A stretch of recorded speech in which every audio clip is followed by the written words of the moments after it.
this movie. And here are some of the highlights, and by numbers. Well, first it's Aunt May, and it says odd that she'll bite it is 5-1. And the section here highlighted, is like, heck, she even forgave him for not stopping the mugger that would go on to take Uncle Ben's life. Aunt May better get their medic alert bracelet ready because she might be taking a fall from which she'll never get up. Don't think it's gonna happen. You don't think it's gonna be Aunt May? No. That's hard. That's a hard one to peg. She's been his conscience and guide throughout the three movies. Yeah, that could be like I could that's see gonna if hurt him she was emotionally. gone, if there was no guidance anymore. Aha, Maybe yeah. he would have to assume responsibility of a husband and an adult Yeah. and a responsible Spider-Man on his own. So I can definitely see Aunt May going, but nothing's certain. Okay, the next highlight. A little info about Eddie Brock in the movie. Raised in a rough home environment and possessing a healthy hatred of Peter Parker, Eddie Brock is just the type of angry sociopath the black symbiote is looking for. And the odds to him biting the dust are 50-1. 50-1. They're not gonna kill this villain this time. If you Well- look at the Spider-Man track record, it's been dead villain, dead Dead villain, yeah. Yeah, when they kill all the villains. It's not that hard to believe. Okay, the next highlight is Flint Marko, Sandman. And the odds of him biting the dust are 10-1. I hope he dies. Yeah, and here it is, the highlight. Raimi is fond of villains ultimately redeeming themselves in the end, and someone as hateful as Eddie Brock seems unlikely to turn over a new leaf. That means Sandman may be the bad guy who sees the error of his ways in this installment, but that change of fate would most likely happen on his deathbed. Iffy. I think so, yeah, like Doc Ock and Green Goblin. I think like Sandman's going to be that type of villain. Since Venom is going to be like the main villain, and there is no going back between him, with him. It really depends a lot on his background story. Yeah. If he's the type of mugger that went into crime for desperate reasons, then yes, I could see him turning a new leaf. But if they don't convey that in the beginning, then he's not going to turn over a new leaf. There's no rule that says that. Yeah. Okay, the next highlight: Gwen Stacy, and the odds of her biting the dust are 70-1. And here's the I highlight. think those are blown out of proportion odds. Yeah. Given the fact that in all the previous Spider-Man stories she's died, those odds should be lower.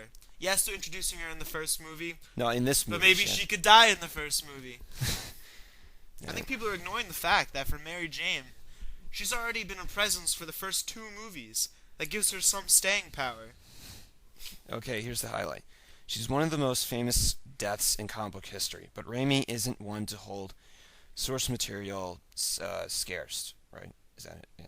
Fans of Spider-Man will watch the film expecting Gwen to die, but it's most likely Raimi will throw a curveball and let the blonde bombshell live and have someone else take that fateful fall off a bridge.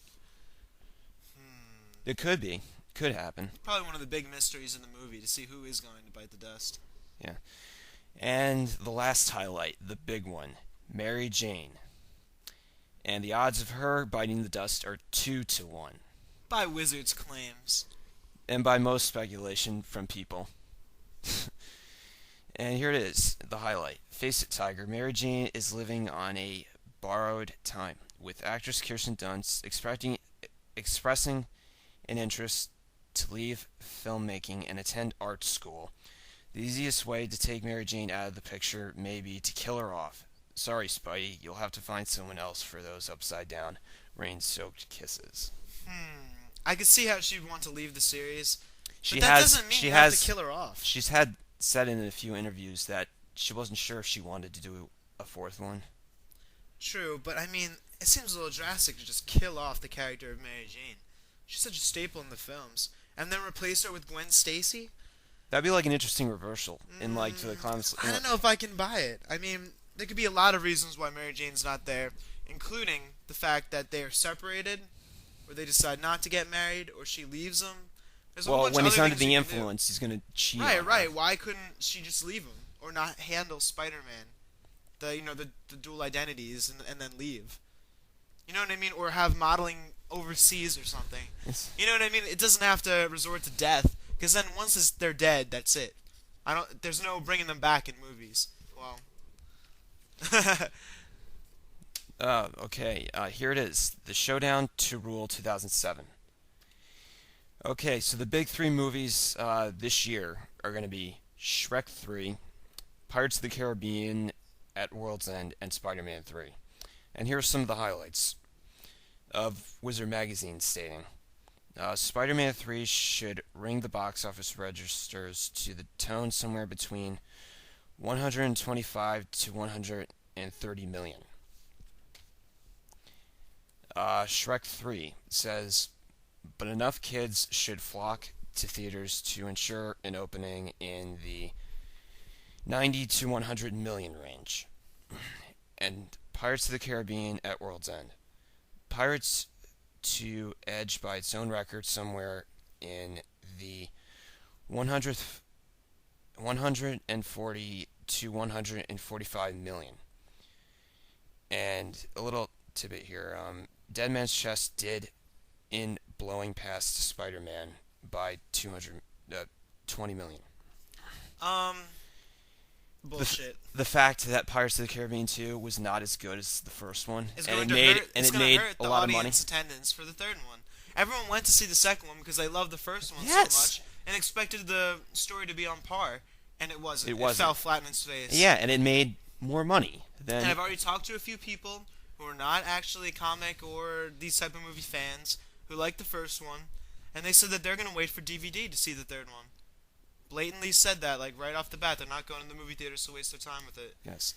And Shrek 3 being its kids movie, and this has been a topic on one of my favorite podcasts, the Movie Blog, that it's going to make big money whether the animated movie sucks or doesn't suck, and especially if there aren't any kids films out when it opens. So, Right. there you Well, go. the strength of Shrek is that it appeals to both kids and adults.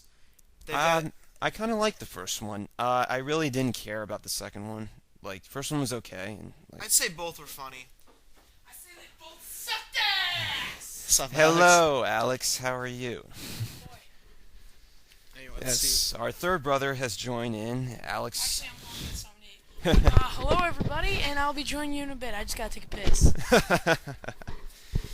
Yes. Anyway, speaking of ogres, Okay, now, Shrek. okay. Well, the estimate they say first place is going to be Pirates, second place is going to be Spider-Man 3, and third place is going to be Shrek. Wrong, and I'll tell you why. Pirates will not receive any of the success of the second one, I believe, because of the previously stated, Yes. poor script and whatever else. I think that Shrek 3 is going to pull out on top. Not only is it featuring a kids movie when there's not many kids movies out, not only is it going to be during the summer Of course, season, the big movies. the biggest movie season of the year. It also has a track record of two excellent films that have both had huge acclaim and both won CGI awards and different awards like that. And they always have funny jokes. It's always like a fun movie to see. I expect the same script, the same kind of, good time had by all. Yeah. And Spider-Man 3, I think, well, probably coming a close second. Yes. Because as much as we do all love the Spider-Man movies, I think some of the buzz for the general public who are not comic book fans Yes. has died down a little bit. Not Yeah. to say they don't like Spider-Man, but it's nothing like the sensation of the first one, Yes. And I think people weren't too hyped about the second one until it came out. Like, even though the trailers, and it's especially happening with the third one, the trailers, it's getting like, okay, it was good, I'm looking forward, but not much to people like, oh, I'm so excited, I can't wait to see it. Right. Moving on to our next topic, Wizard brought back in the movie issue casting calls, which me and Nick were big fans of in the older comics. The older magazines. issues, yeah. Definitely, and this time they're tackling the Avengers. For Captain America, they have Matt Damon playing it.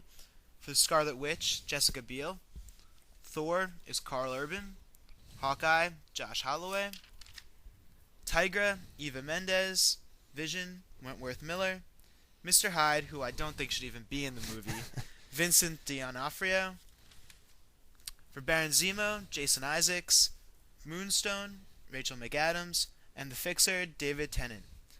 Now, who the hell are these villains? It's The Fixer? Are you kidding me? You can't draw a movie. no, the main villain of the Avengers should be Ultron. True, because not only was he created by the Avengers, he's also been, probably the largest reoccurring Avengers villain ever. Yeah. Baron Zemo I do like though. Yeah, I'm a big well, fan of Baron Zemo. But they are going to do a Captain America movie, so like which will include the Red Skull. But the Red I think, Skull, but not I think Baron Zemo.